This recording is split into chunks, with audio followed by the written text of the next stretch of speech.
Go interactive with X-Ray, where we bring trading experts to you live in the platform. Choose sessions, watch live market analysis, and catch up on your favorite market insights anytime. Ask questions and go one-to-one with leading experts on gold, oil, FX, crypto, indices, and equities. X-Ray, your very own analysis team, right at your fingertips. That's higher trading from MarketsX. Discover how some of the top executives are trading their own companies with our Insider Trades tool. See who's been buying or selling stock and what their trades say about insider sentiment. Use this unique big data tool to make more informed stock trades.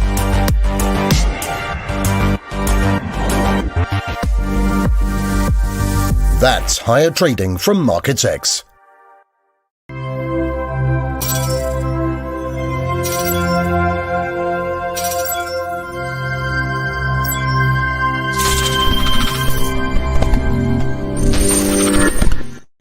Boom, and we're live. What's happening, beautiful people? Good morning, America. Good afternoon, Europe, and welcome everyone to our new live stream. Happy Monday, everyone. The financial markets are under tremendous pressure this week with three major events coming up. Crude oil inventories on Wednesday, the OPEC Plus meeting on Thursday, and the non-farm payroll data with the unemployment rate being announced on Friday afternoon. After the last NFP result last month, we saw the US dollar strengthening and trading at record highs for almost 30 days. In the same time, gold futures traded to the downside, falling below the 1,800 psychological level. European currencies also felt the strength of the US dollar throughout the month, dropping sharply as Europe still did not manage to vaccinate more than 30% of its population. And in the last few days, we saw a big spike in COVID cases being announced in many European countries and threatening the reopening of the summer season. The United Kingdom seems to be taking a hit also with 35,000 cases reported last week, which is a 46% increase from the previous week. The reason why the UK government chose to delay the country's complete reopening for a month. South Africa also raised its alert status, and Sydney announced a 2-week lockdown to deal with outbreaks from the Delta variant, which was first identified in India. What to expect from the financial markets this week in only 30 seconds with my very special guest for today, Neil Wilson, Chief Market Analyst at Markets.com. Coming up. Discover how some of the top executives are trading their own companies with our Insider Trades tool. See who's been buying or selling stock and what their trades say about insider sentiment. Use this unique big data tool to make more informed stock trades.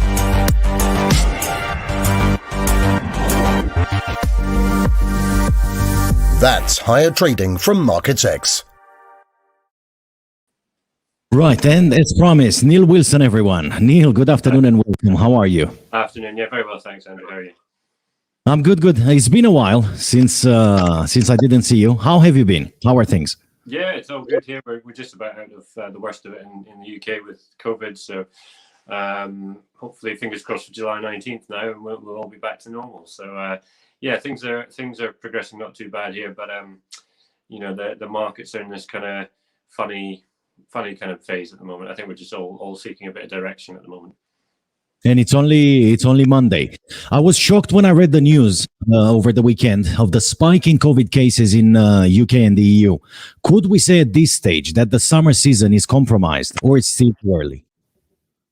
Yeah, I mean, I think, summer travel is going to be tricky still. Airlines and so on are still going to struggle.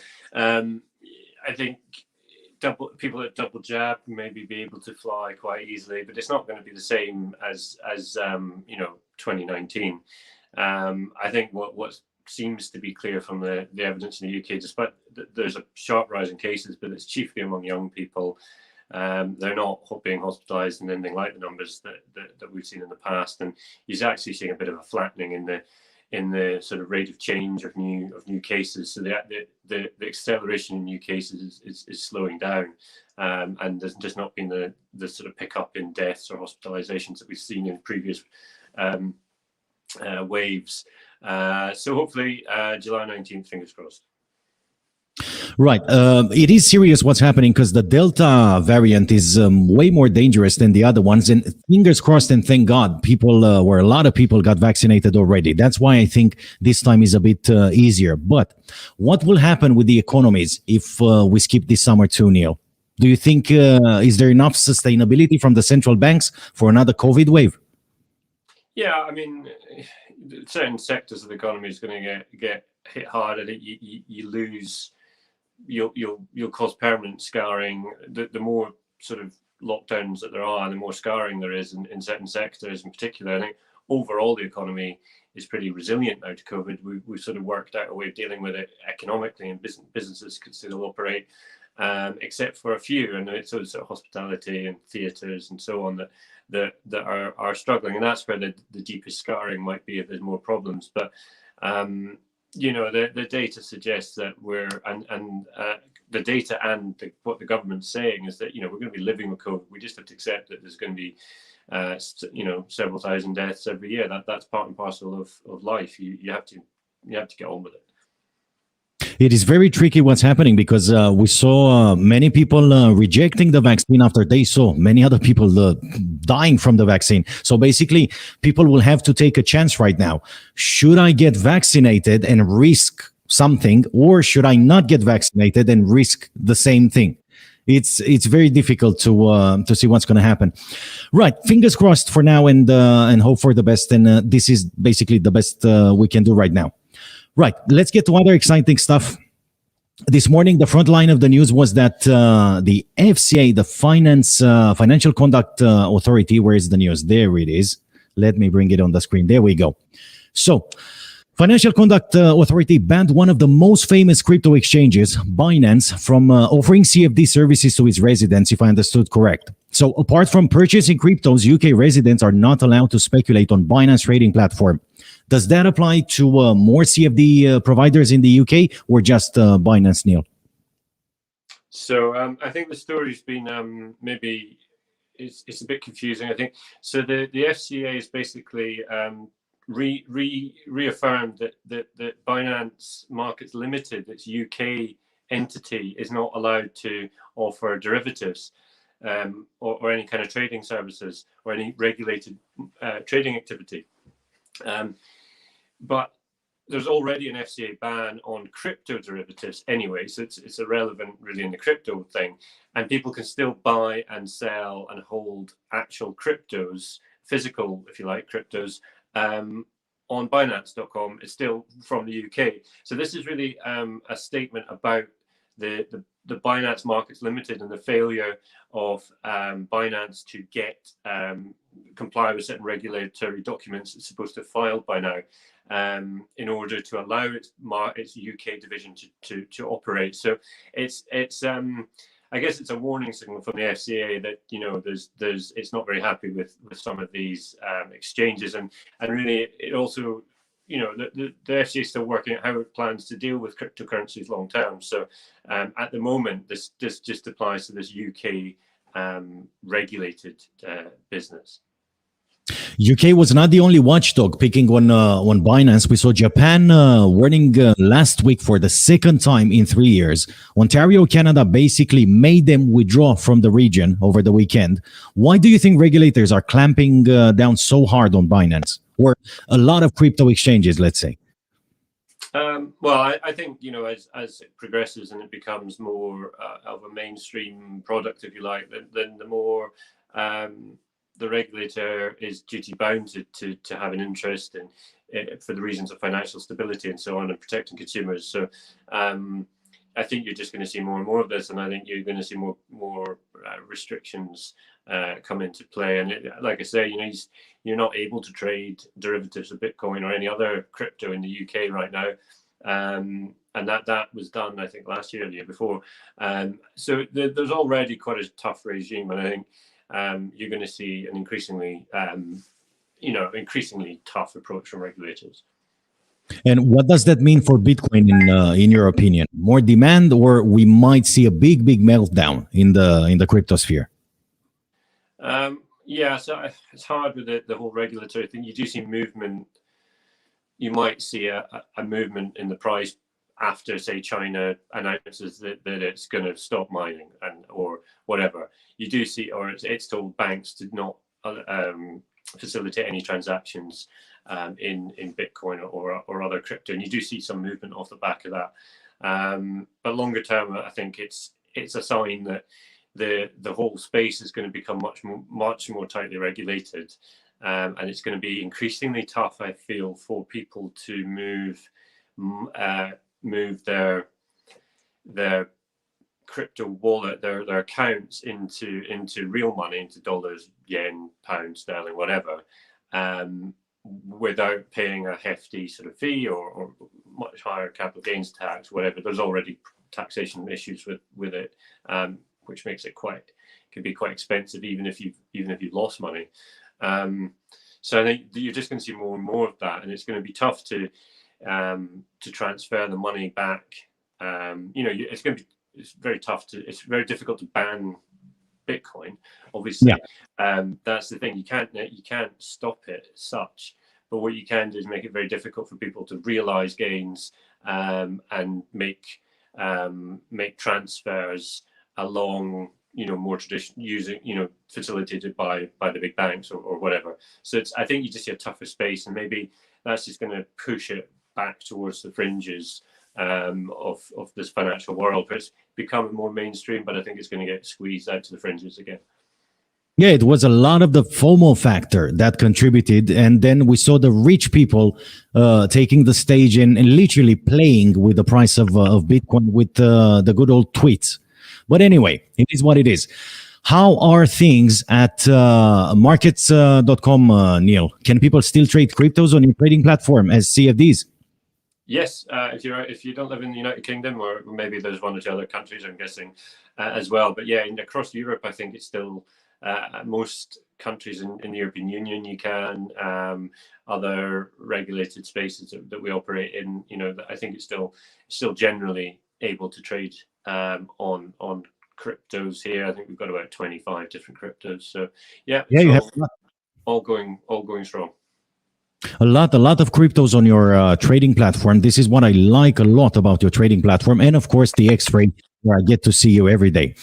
Now, what should you expect from the US dollar this week, Neil? Because last month, after the non-farm payroll, we saw the US dollar rallying, and if the numbers come below expectations, what are the possible scenarios for the US dollar?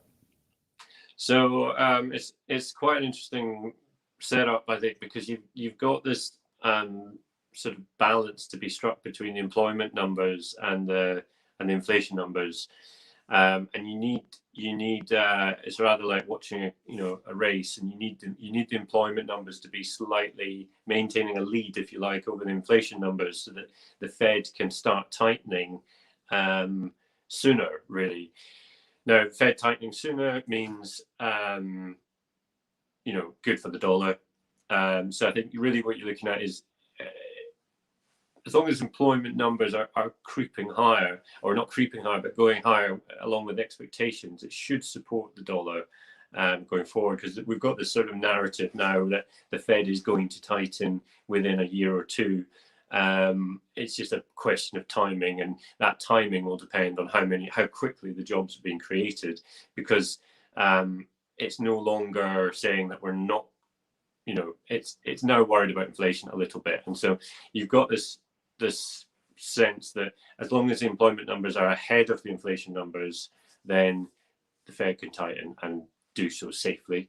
If the employment numbers really lag, then you've got a problem, because if the Fed is worried about inflation is moving higher, but the employment numbers are not increasing quickly enough, it starts to put the Fed in a much more difficult position, where it's got to consider financial stability and inflation problems against pulling the rug out from under the labour market recovery too soon.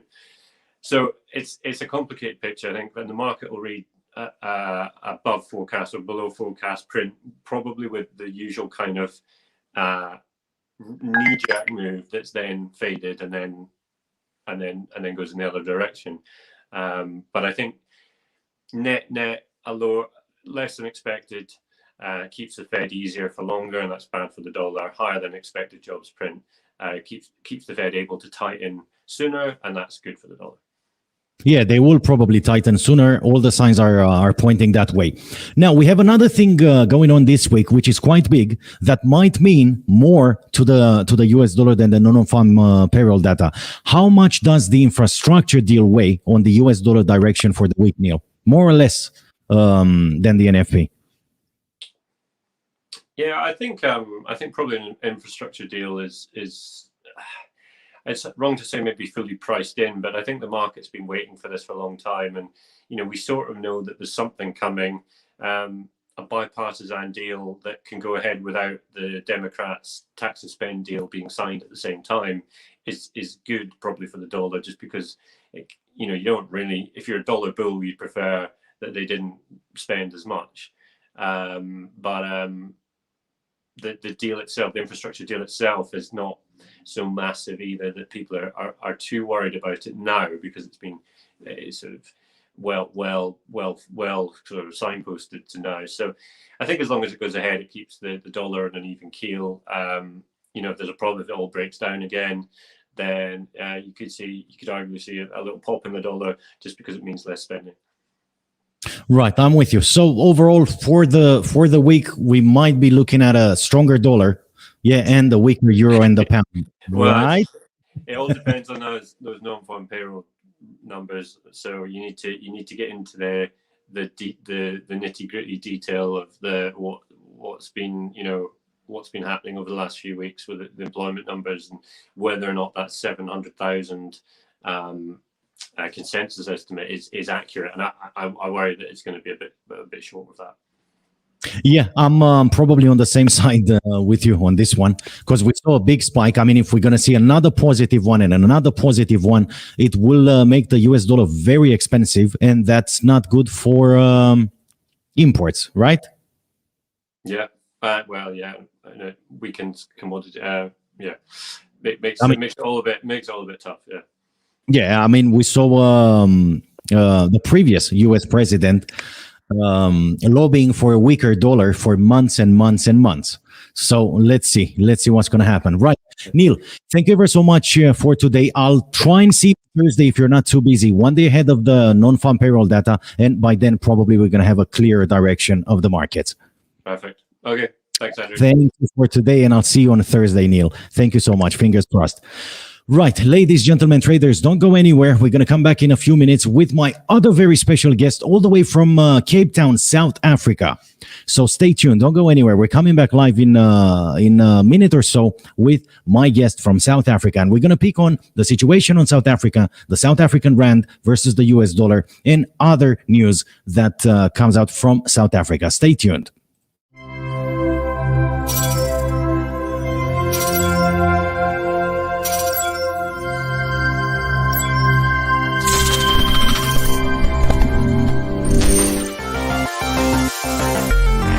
Go interactive with X-Ray, where we bring trading experts to you live in the platform. Choose sessions, watch live market analysis, and catch up on your favorite market insights anytime. Ask questions and go one-to-one with leading experts on gold, oil, FX, crypto, indices, and equities. X-Ray, your very own analysis team, right at your fingertips. That's higher trading from MarketsX. Discover how some of the top executives are trading their own companies with our Insider Trades tool. See who's been buying or selling stock and what their trades say about insider sentiment. Use this unique big data tool to make more informed stock trades.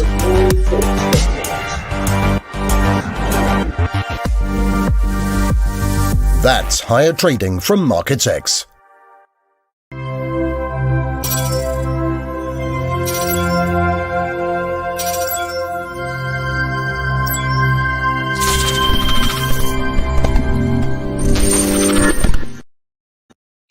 Right, ladies, gentlemen, traders, good afternoon once again. Less than 24 hours ago, we saw South Africa announcing that they will tighten the COVID-19 restrictions for a period of 14 days. Let's have a quick look at the article, and then we will welcome my guest for today from the heart of South Africa, from Cape Town.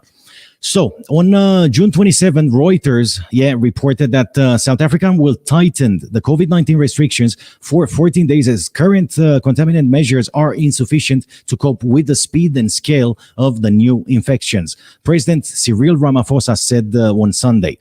The country, the worst hit on the African continent in terms of recorded cases and deaths, is in the grip of a third wave of infections. It recorded almost 18,000 new cases on Saturday, approaching the peak of daily infections seen in the second wave in January. And local scientists say the Delta COVID variant, first identified in India, seems to be spreading much faster than the previous ones. Under the new measures announced, all gatherings will be prohibited. There will be a curfew from 9 p.m. to 4 a.m., and the sale of alcohol will be banned. More about this subject with my very special guest for today, with Rian Hobson from Cape Town, Bull Markets talk show host. Rian, very good afternoon. How are you? Good afternoon. I'm actually good, just a bit cold in Cape Town. Bit cold in Cape Town, yeah, because it's winter there, correct? Correct, yes. Right. Okay. Rian, you're at the show for the first time. How are you, first of all? Well, feeling actually very good. It's just that with the lockdown restrictions here in South Africa, it's a bit damping, especially where I'm staying. It's a lot of tourism is actually the biggest income producer here, I would say. And to see that the lockdown restrictions of level 4 is hitting, it's actually devastating for a lot of people here in my area. Yes, we're going to get to that in just a second. Now, Rian, I'm getting a bit of an echo. Do you have a headset like my one, or a phone headset handy by any chance? No, actually. No, okay. Can you please lower the volume a bit, and then we're going to manage. It's fine. Okay. I did actually lower it a bit. All right. It's okay. If you can hear me, it's fine. So, how was 2020 for the people of South Africa? Because you guys been affected very bad by this COVID infection. Yeah, it actually being hit. The numbers actually was reaching about 18,000. That was now on Saturday. And last year's numbers was a bit lower than this year at the same time during winter. And with that is where now the lockdown restrictions came in at level 4. And but there is actually the death rate, I would say, it's actually quite lower compared to last year. Last year it was reaching its peak on a daily basis, about 500, nearly 600 people that died in one day. And where we're sitting at an average of about 200 like that now currently. So for me personally, I know the number of infections is a big concern, but also the number of deaths needs to be also in consideration, that is actually quite lower. And it shows that there's a lot of bit of resistance that people complying with the COVID regulations in South Africa. It's not that everybody is not wearing a mask and all of those things. But there's still the threat of the virus that is in South Africa, but it's really dampening businesses, and that is for me the bad part, because South Africa's unemployment rate is over 30%. Yeah. Youth unemployment is about 74%. And if you close down hot and cold the whole time the economy, that put actually people in South Africa, the business people in South Africa, not sure of, do they need to invest again? Will they open up their businesses again?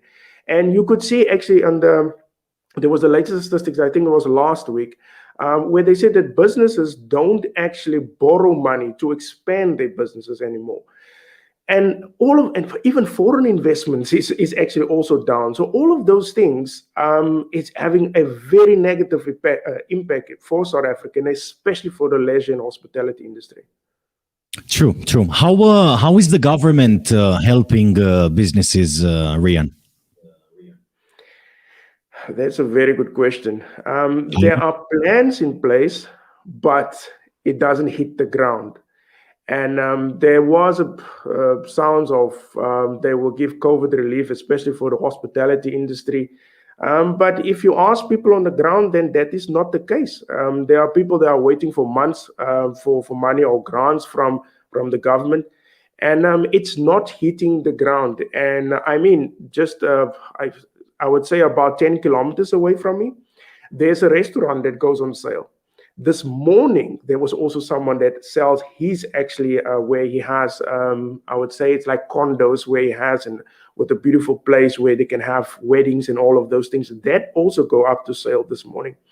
So what you hear on TV and what is on the ground is two different things. And but the tourism industry is about over, I would say, close to 1 million people that get employed in these industries. And to have it so hot and cold, it's really not helping at all. It's really not helping. Correct. Now, how is trading going? Because I know you're in the markets as well, and you also have students as well. How is trading going? Can you get the direction of the markets lately, or it's more scalping and easy in, easy out? Oh, I'm actually totally out of the market. I'm actually sitting on a fence today. Surely I will be on the fence until Thursday.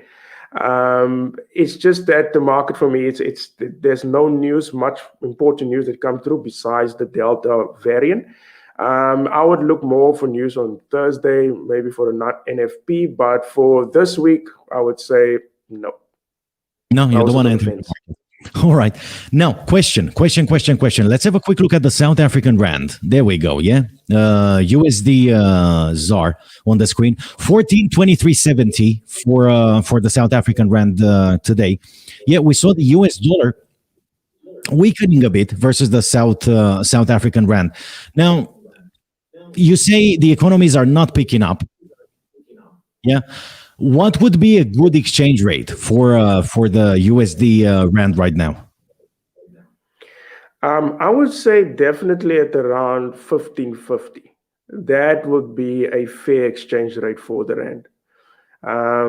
One is that I would say that for me personally, the commodity run is actually over, and that's why the rand is actually strengthened against the US dollar. So for now, I don't see commodities going up, especially now with the Delta variant. OPEC, I think they will leave things as it is. I see lumber prices is dropping, gold is just sitting. And I think personally that commodity prices will not actually push up the rand anymore further.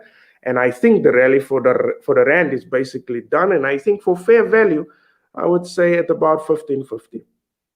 All right. And what would happen? What would be the impact on the South African economy if we're going to skip this year again? Oh, this is going to be bad. Things for the CPI number for South Africa is already up. And obviously, I think about around this week, the oil prices are going up in South Africa. So that means the CPI inflation will increase.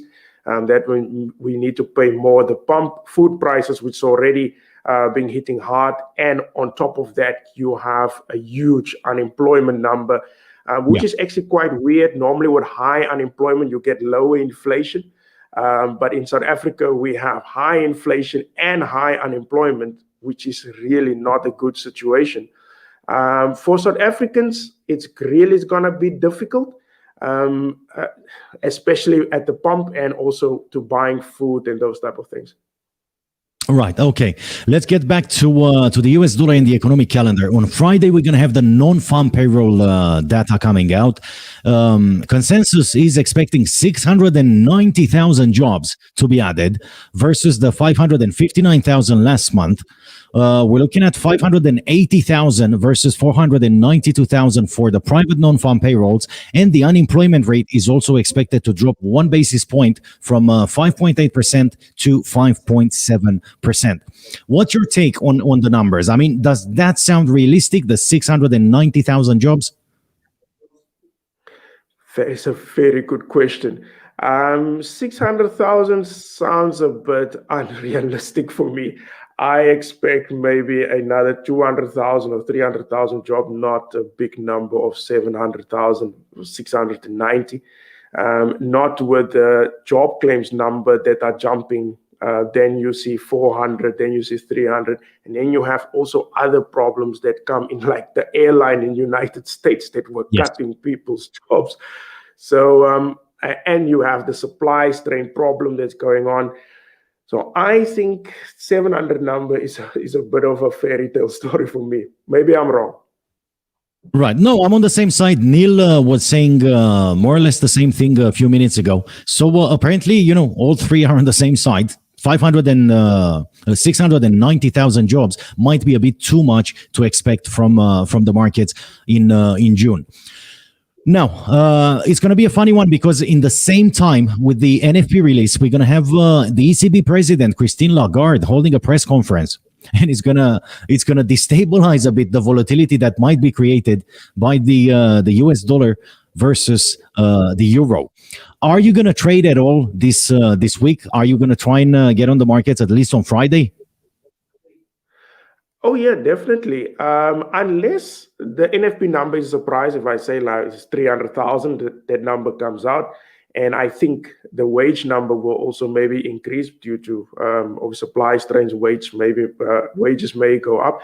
That is definitely a trade because obviously you will see some weakness in the US dollar, and that surprise in the market might overshadow the talk of Christine Lagarde, unless Christine Lagarde throw us with a total curveball. Then it's going to be a mess. But if I don't see any surprises in the non-farmers payrolls, and obviously Christine Lagarde is talking, then I will definitely stay out. If one of them give a surprise, I will go in. Right, I'm with you. Now, let's talk about gold for half a second. Yeah, looking at gold charts. There we go. Yeah, we're looking at gold trading way below the 1,800 psychological level, 1,780.65 as we speak. And if I zoom in a bit, you can see gold's performance throughout the week, last week. Yeah, very, very tense situation. Now, Correct. In case of a bull run, yeah, we have the 200 moving average at 1828.05. Yep. Yeah, what's your view on gold? Are we going to see gold trading lower in the next few months, let's say, yeah, or for the year, or are we going to be looking at 1,900, maybe 2,000 to be hit once again? I expect actually a lower gold price, especially where gold is actually more related to your commodities. If I see maybe oil prices going up maybe more, and lumber prices and copper and those type of things are going up, then I would say, okay, I would go with gold, like especially with last year when the goods market were going up. That is where you could see gold prices are going up. And I see also now that lumber prices and copper and those type of things are going down. I think that is where gold will also go down. I expect actually gold to be a bit lower, maybe go to around 1750, maybe touch lower. But I honestly don't see gold actually going up unless something unexpected happen. Maybe some oil pressures maybe going up. I don't know from which way. But something of significance needs to come in to drive commodities further up for me to go and buy gold. Right. One last question. How do you feel about cryptocurrencies? Because we saw South Africa being battered with crypto exchanges and crypto adverts and stuff like that. Are you on the market? Are you trading cryptos? I'm actually on the fence when it comes to cryptos. I'm just sitting and watching. I'm trying also to understand what is actually going on with what is correlating cryptos with. Is it going with your technology, your NASDAQs and those type of things? Is it just pure demand and supply? So for me, it's still a wait and see. And I'm basically on the sidelines. In South Africa, it's actually quite a market for Bitcoin market. People are willing to buy into it. For me personally, I'm just on the fence with it. But is this the right thing to do? I mean, I know a lot of people are willing to buy into it, but is it the right thing to do when you don't truly understand how this crypto sphere works? No, I would say rather sit on the fence and do more research so that you can understand and you make yourself a conscious decision regarding because if you just listen to other people and just fly in, you might make a mistake. So rather make a genuine mistake, you make it yourself. That is actually what I call a genuine mistake. Right, I'm with you. Right, Rian, thank you ever so much for being with us today. We're going to chat again for sure. Do you have a closing statement? Have anything you want to wrap it up with today? For today, for this week, I would say just watch for OPEC and the non-farmers payrolls, and basically all the best for trading for this week. And trade responsibly, and all your trades be in the money. Very, very correct. Right, Rian, thank you ever so much for being with us today. I'll chat to you soon. Right, guys, we had Rian Hobson with us from Bull Market Stock Show from the heart of South Africa, from Cape Town. He's going to join us again this week, hopefully, and we're going to talk more and more about the markets. Until then, remember to trade responsibly and may all your trades be in the money.